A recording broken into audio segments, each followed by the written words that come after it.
तो दोस्तों इस वीडियो के माध्यम से मैं आपको एक टॉपिक करा रहा हूं जो कि BCC 109 में भी है। ऑटोमेटिक स्टेबलाइजर टॉपिक का नाम है। तो इस वीडियो में हम आपको BCC 109 का यूनिट 3 का टॉपिक फिजिकल पॉलिसी के अंदर है ऑटोमेटिक स्टेबलाइजर, उसके बारे में आपको डिटेल में डिस्कस करने वाले हैं। तो एक बार मैं आपको की कंसेप्ट बता देता हूं ऑटोमेटिक स्टेबलाइजर का क्या कंसेप्ट है, उसके बाद हम इसको पढ़ लेंगे। देखिए, जैसे मान लीजिए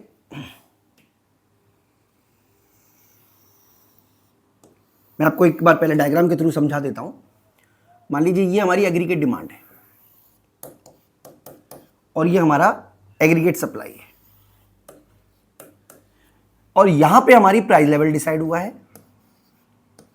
और ये जीडीपी का लेवल है Y0। अब हम ये मान के चल रहे हैं कि जो हमारा फुल एम्प्लॉयमेंट का लेवल है वो ये वाला है Y*। ये हमारा फुल एम्प्लॉयमेंट का लेवल है।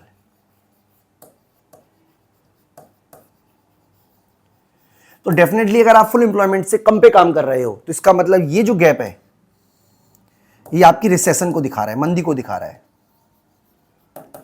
यानी कि आप अपने पोटेंशियल लेवल से कम पे काम कर रहे हो। ये तो आपको क्लियर हो गया होगा। अब यहां से हमें यहां पे पहुंचना है। मैं इसको लाइन खींच देता हूं, यहां तक पहुंचना है। यानी कि आप एग्रीगेट डिमांड को बढ़ाकर आसानी से यहां तक पहुंच सकते हो। लेकिन ऑटोमेटिक स्टेबलाइजर कहता है कि आपको इसकी आवश्यकता ही नहीं है। बाजार में अपने अंदर इतनी ताकत होती है कि बिना किसी गवर्नमेंट इंटरफेयर के, बिना किसी मॉनेटरी इंटरवेंशन के भी ये इस लेवल पे पहुंच सकता है। मैं आपको समझाऊंगा किस तरीके से। मान लीजिए इसी तरीके से आपका लेवल Y1 है। Y1 आपका एक्चुअल लेवल है, तो इसका मतलब ये जो हिस्सा है ये वाला, ये आपके बूम को दिखा रहा है।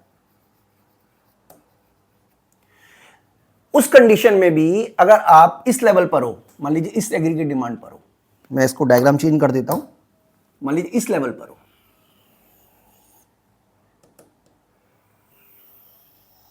Y1 इस तरफ हो गया, चलिए कोई नहीं, तो भी आप आसानी से इस लेवल पे आ सकते हो। यानी कि इस स्थिति में आपको एग्रीगेट डिमांड को कम करना पड़ेगा, इस स्थिति में एग्रीगेट डिमांड को बढ़ाना पड़ेगा, लेकिन इसकी आवश्यकता नहीं है। ऑटोमेटिकली एग्रीगेट डिमांड इस जगह पे आ जाएगी बिना किसी गवर्नमेंट इंटरवेंशन के।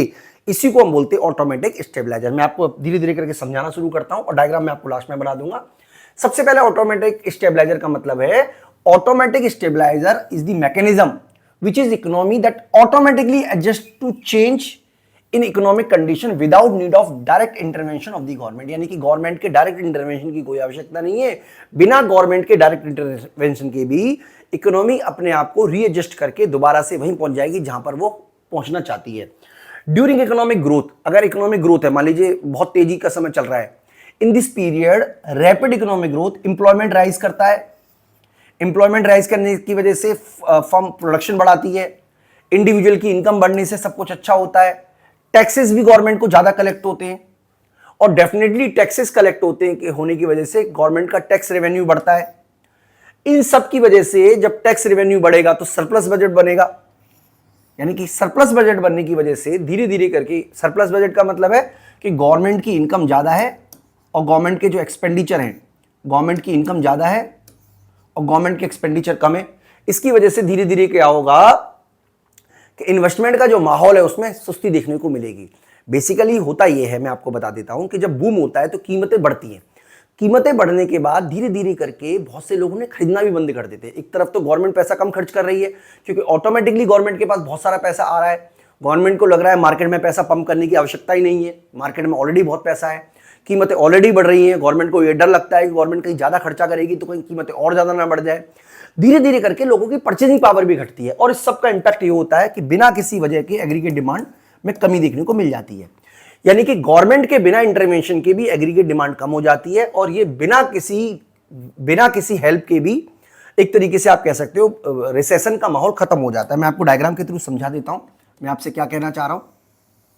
देखिए, ऑटोमेटिक स्टेबलाइजर की बात कर रहे हैं हम। यहां पे ये हमारी एग्रीगेट डिमांड है, ये हमारी एग्रीगेट सप्लाई है, ये हमारा फुल एम्प्लॉयमेंट का लेवल है। सॉरी, ये हमारा चलिए फुल एम्प्लॉयमेंट का लेवल मान लेते हैं, अगर बोली बात ही हुई गई है तो फुल एम्प्लॉयमेंट का लेवल है।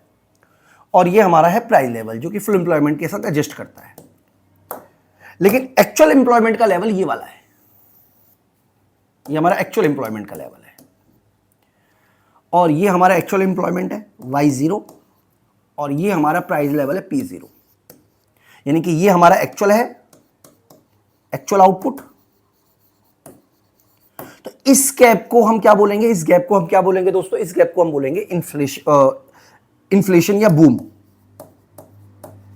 और आप देख सकते हो कि कीमतें ऊंची हैं, जितनी होनी चाहिए उससे भी ऊंची कीमतें हैं।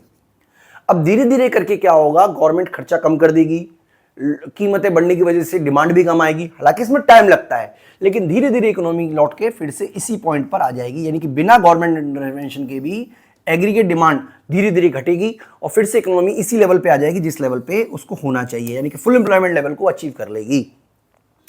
इसी तरीके से मान लीजिए बूम आता है, रिसेशन होता है, तो रिसेशन की वजह से टैक्स इनकम भी घटती है, लोगों की परचेजिंग पावर भी घटती है। इसकी वजह से गवर्नमेंट को कोई इंटरवेंशन की आवश्यकता नहीं है, बल्कि धीरे धीरे करके जब कीमतें बहुत नीची हो जाती हैं तो कुछ पैसा, क्योंकि टैक्स रेवेन्यू घट रहा है, कुछ पैसा जो प्रोड्यूसर के पास बचता है, सेविंग की वजह से बचता है, वो इन्वेस्टमेंट करना शुरू कर देते हैं। यानी कि प्राइवेट इन्वेस्टमेंट इस केस में इंकरेज करता है, और प्राइवेट इन्वेस्टमेंट इंकरेज करने की वजह से मान लीजिए इकोनॉमी इस कंडीशन में है,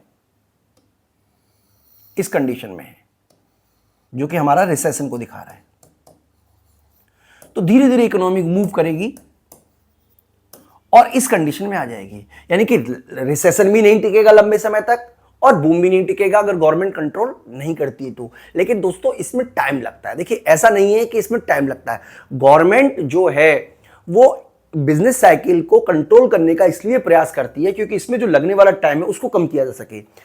इकोनॉमी अपने आप में इतनी पावरफुल होती है कि वो अपने आप को दोबारा से वापस ले आएगी। अगर बूम है तो फिर से फुल एम्प्लॉयमेंट में ले आएगी, रिसेशन है तो भी फुल एम्प्लॉयमेंट पे ले आएगी, लेकिन इसमें टाइम लैग बहुत ज्यादा लगता है।